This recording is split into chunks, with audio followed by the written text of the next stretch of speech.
तो सर हमारे देश में कम्पिटिटिव एग्जाम्स बेसिकली दो टाइप के हैं। एक वो एग्जाम जो कि रेगुलरली कंडक्ट होते हैं, हर साल कंडक्ट होते हैं, like UPSC civil service exam, SSC का CGL exam, banking exam, RBI grade B exam, NABARD grade A exam. ऐसे बहुत सारे एग्जाम्स हैं जो कि हर साल कंडक्ट होते ही रहते हैं।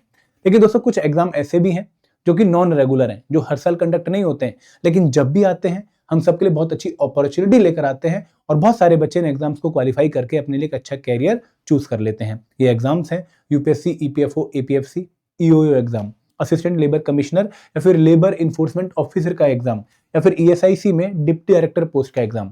तो सर एग्जाम हम सबके लिए बहुत अच्छी अपॉर्चुनिटी है और आप सभी जानते हैं, इसलिए बहुत सारे बच्चों के डाउट ये आते हैं कि सर ये एग्जाम अब कब होंगे। ईपीएफओ, एपीएफसी और ईओ की अभी साइकिल कंप्लीट नहीं हुई है, 2025 वाली साइकिल ही चल रही है। एएलसी एग्जाम 2023 में हो गया था, एलयू एग्जाम भी 2023 में हो गया था। तो अब हमें नेक्स्ट नोटिफिकेशन कब देखने को मिलेगी ताकि हम इस एग्जाम की प्रिपरेशन करें या ना करें ये डिसाइड कर पाएं। तो दोस्तों इस वीडियो में आप लोगों को क्लैरिटी देने की कोशिश करूंगा कि भाई ये एग्जाम 2026 या फिर 2027 कब होंगे। तो ये वीडियो आप एंड तक पक्का देखिएगा, लेकिन आगे बढ़ने से पहले मैं आप लोगों से रिक्वेस्ट करूंगा कि भाई आप हमारे चैनल को पक्का सब्सक्राइब कर लें, और अगर आप इन एग्जाम्स के पीवाईक्यूज जो है डाउनलोड करना चाहते हैं विद सॉल्यूशन, तो आप लोग हमारे इस वीडियो के डिस्क्रिप्शन में पक्का जाइए, वहां पर आपको पीवाईक्यूज विद आंसर की डाउनलोड करने का ऑप्शन दिया गया है। अब दोस्तों शुरुआत करते हैं इस वीडियो की। तो हमारा टॉपिक आप लोगों को क्लियर है कि भाई एग्जाम 2026 में होंगे, 2027 में होंगे। तो हमारा एजेंडा बहुत सिंपल है कि भाई सबसे पहले हम बात करेंगे कि भाई क्यों हम इन एग्जाम्स की बात करते हैं। Why APFC exam, why EO exam, why ESIC DD exam. आप लोग मुझसे बेहतर जानते हैं, लेकिन फिर भी मैं आप लोगों को रिमाइंड करवाने की कोशिश जरूर करूंगा कि भाई क्यों इन एग्जाम्स को आपको हल्के में नहीं लेना चाहिए, या फिर क्यों आपको इन एग्जाम्स की तैयारी बहुत अच्छे से करनी चाहिए। तो दूसरी बात हम डिस्कस करेंगे कि भाई रिसेंट ट्रेंड क्या रहा है इन एग्जाम्स के कंडक्ट होने का, कब कब पास्ट में एग्जाम कंडक्ट हुए हैं, ताकि हमें एक फेयर आइडिया लगे कि भाई ये एग्जाम्स होते भी हैं बहुत जल्दी जल्दी या नहीं होते हैं। फिर हम बात करेंगे कि भाई एक्सपेक्टेड ईयर क्या है अपकमिंग साइकिल के कंडक्ट होने का, और फिर हम बात करेंगे भाई अगर ये एग्जाम्स होने वाले भी हैं तो एज एन एस्पिरेंट हमें इन एग्जाम्स को किस तरीके से अप्रोच करना चाहिए। ठीक है, तो बहुत सारी बातें हम डिस्कस करने वाले हैं। शुरुआत करते हैं इस वीडियो की। देखो, अगर मैं एपीएफसी एग्जाम की बात करूं, या फिर एएलसी एग्जाम, एलयू एग्जाम की बात करूं, या फिर एससीडीडी एग्जाम की बात करूं, तो इन एग्जाम्स को हमें पहले तो इसलिए प्रिपेयर करना चाहिए क्योंकि भाई यहां पर हमें बहुत सारा ओवरलैपिंग सिलेबस देखने को मिलता है विद अवर करंट एग्जाम।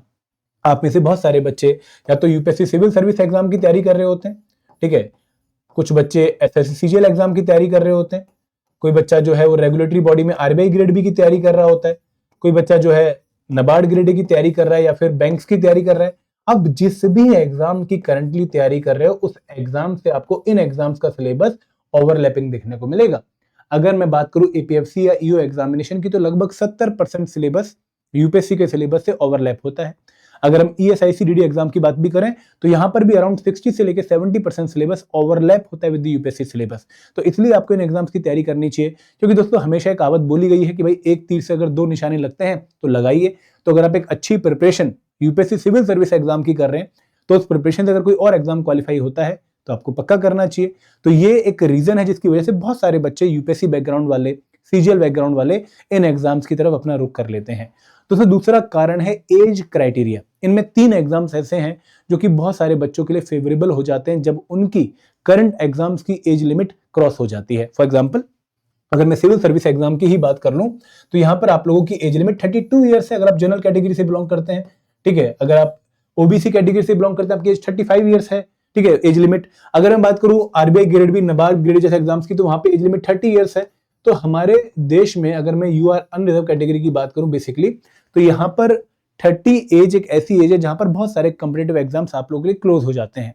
तो इसके बाद अगर किसी बच्चे का गवर्नमेंट जॉब में जाने का सपना अभी बचा हुआ है तो वो क्या करेगा, तो वो इन एग्जाम्स की तरफ अप्रोच कर सकता है, क्योंकि एपीएफसी एग्जाम में आपकी एज लिमिट 35 ईयर्स है, एएलसी एग्जाम में आप लोगों की मैक्सिमम एज लिमिट 35 ईयर्स है।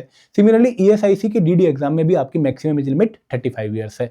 तो ये एग्जाम आपको एज क्राइटेरिया एक प्रोवाइड कर देते हैं जहां पर आप despite crossing the normal age of 30, जो कि नॉर्मल एक रेंज है maximum for the other exams, वो आप क्वालिफाई करने के बाद भी, वो आप जो है ओवरकम करने के बाद भी बाकी एग्जाम्स के लिए एलिजिबल रहते हो। ठीक है, और दोस्तों सबसे इंपॉर्टेंट है जॉब प्रोफाइल, कि भाई जॉब बहुत अच्छी है। यहाँ पर अगर आप ईएसआईसी डीडी एग्जाम क्वालिफाई कर लेते हैं, या फिर एएलसी एग्जाम क्वालिफाई कर लेते हैं, या फिर आप एपीएफसी एग्जाम क्वालिफाई कर लेते हैं, तो आप लेवल 10 की पोस्ट पे जाएंगे, क्लास ए ऑफिसर बनेंगे। तो यही तो सपना है कि भाई अपने देश की बेस्ट गवर्नमेंट जॉब पा लें, तो भले ही वो IAS IPS नहीं है, लेकिन ऐसी जॉब जो अगेन आपको क्लास A लेवल 10 या फिर बहुत सारे पर्क्स अलाउंसेस पावर दे रहे हैं, तो ये प्रोफाइल वही प्रोफाइल है जहाँ पे आप ये सब चीजें एंजॉय कर पाओगे और अपना जो सपना है वो पूरा कर पाओगे। आप में से बहुत सारे बच्चों का सपना पब्लिक सर्विस करने का है, इसी वजह से आपने यूपीएससी सिविल सर्विस एग्जाम चुना होगा या फिर कोई और एग्जाम चुना होगा, तो वो सपना पूरा करने का मौका आपको यहाँ पर भी मिलता है। इसलिए आपको इन एग्जाम्स को एक अच्छा बैकअप प्लान बनाना चाहिए। मैं हमेशा ये कहता हूँ कि भाई ये आपके प्लान ए नहीं होने चाहिए,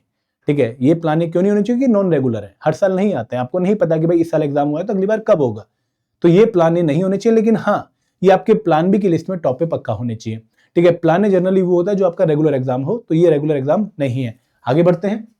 अब तो इनका रीसेंट ट्रेंड देख लेते हैं कि भाई एग्जाम अभी लेटेस्ट में कब हुए थे। मैं 1 मिनट आपको बता देता हूं। अगर हम बात करें लेटेस्ट में, तो ये एग्जाम हमारे APFC एग्जाम 2015 में हुआ था, 2015 के बाद 2023 में कंडक्ट हुआ, 8 साल बाद, और उसके बाद 2025 में बहुत जल्दी कंडक्ट हो गया। अगर हम EU एग्जाम की बात करें तो ये अकेला एक ऐसा एग्जाम है जो हमें बहुत रेगुलर देखने को मिल रहा है पिछले कुछ टाइम में। रेगुलर इन द सेंस कि अंधों में काना राजा है, 2017 में हुआ, फिर 2021 में हुआ, फिर 2023 में हुआ और 2025 में हुआ। मैं यहाँ पर किस ईयर में एग्जाम हुआ उसकी बात कर रहा हूँ, ठीक है। अगर मैं SCDD की बात करूँ 2012 के बाद सीधे 2022 में एग्जाम हुआ, और अगर मैं ALC या फिर LU एग्जाम की बात करूँ तो नोटिफिकेशन सॉरी नोटिफिकेशन भले ही दोनों की अलग अलग आती है, बट एग्जाम दोनों का एक साथ कंडक्ट होता है। तो 2017 में एग्जाम कंडक्ट हुआ और फिर 2023 में एग्जाम कंडक्ट हुआ। तो यहां से आपको एक आइडिया तो बहुत ब्रॉडली लग गया होगा कि भाई ये एग्जाम बहुत रेगुलर नहीं है, apart from currently APFC and EOO, ठीक है। तो यहां से ये अंदाजा लगाना कि भाई नेक्स्ट साइकिल कब आएगी बहुत मुश्किल है। तो हमारे पास कुछ इनपुट्स भी हैं, ठीक है, कुछ वैलिड सोर्सेज से हैं, कुछ इनवैलिड सोर्सेज से हैं।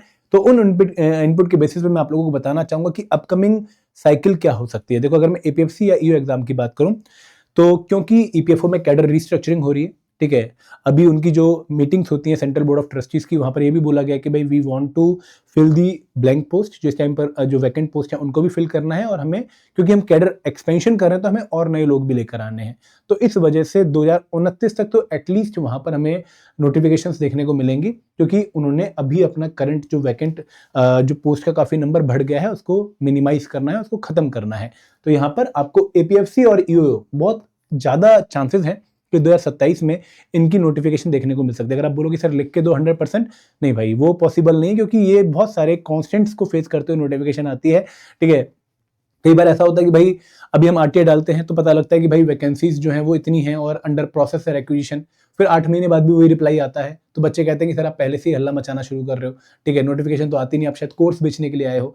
बट दोस्तों, ये पिछले 2 साइकिल्स हम देख रहे हैं कि प्रोसेस काफी स्मूथ हो चुका है और नोटिफिकेशन हर 2 साल में हमें देखने को मिल रही है पिछले 2 साइकिल से।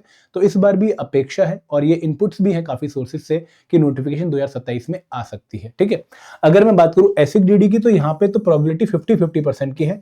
हाई चांसेस है कि भाई 2026 में नोटिफिकेशन आ जाए, और कुछ चांसेस है कि 27 में भी जा सकती है, क्योंकि यहाँ पर अभी रिक्वेशन का प्रोसेस स्टार्ट नहीं हुआ है। जो लेटेस्ट RTI रिप्लाई था, बट वैकेंसीज का नंबर लगभग 190-200 के आसपास है, तो वैकेंसीज काफी अच्छी हैं।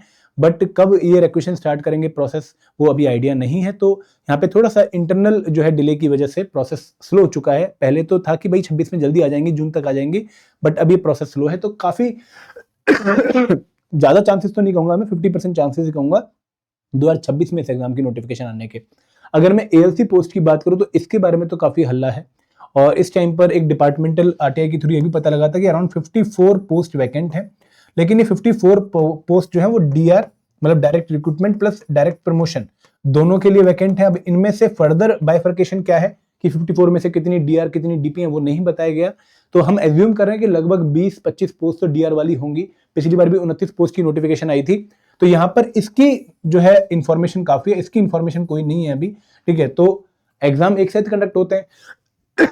अगर ALC आता तो हाई चांसेस है कि भाई LU भी आएगा, तो इनके चांसेस इस साल बहुत कम है, ठीक है, क्योंकि अभी कोई जो है वैलिड इंफॉर्मेशन नहीं आ रही है, और वैकेंसीज जो हैं वो अभी बाइफर्केशन का जो नंबर है वो भी हमारे सामने नहीं आया है, प्लस रिक्वेशन भी प्रोसेस अभी स्टार्ट नहीं हुआ है। तो ये नोटिफिकेशन आपको 2027 में देखने को मिल सकती है। तो ये बात मैं इसलिए आपको कह रहा हूँ कि भाई आप एक फेयर आइडिया लेके चलें कि कब तक एग्जाम हो सकता है, कोई जो है मिस इंटरप्रिटेशन या फिर रॉन्ग इन्फॉर्मेशन के साथ आगे फॉरवर्ड ना करें।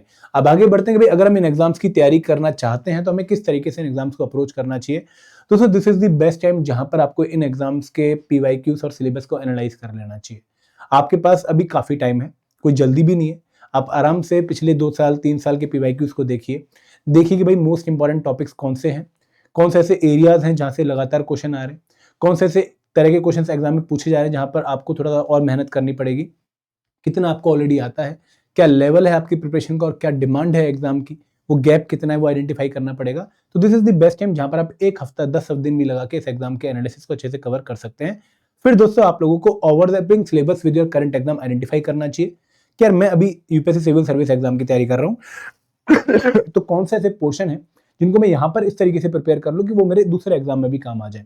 फॉर एग्जाम्पल, जब आप पॉलिटी पढ़ रहे हैं, हिस्ट्री पढ़ रहे हैं, करंट अफेयर पढ़ रहे हैं for your UPSC civil service exam, तो ऐसे पढ़िए कि भाई वो यहाँ पर भी आपको हेल्प करे क्वेश्चन सॉल्व करने में, और वो कितनी हेल्प करे वो आपको चेक करने का मौका मिल जाएगा जब आप PYQ को एनालाइज करेंगे। ठीक है, फिर दोस्तों अब जब प्रिपरेशन स्टार्ट करें तो आपको एक ईजी और एक टफ कंपोनेंट लेकर चलना चाहिए।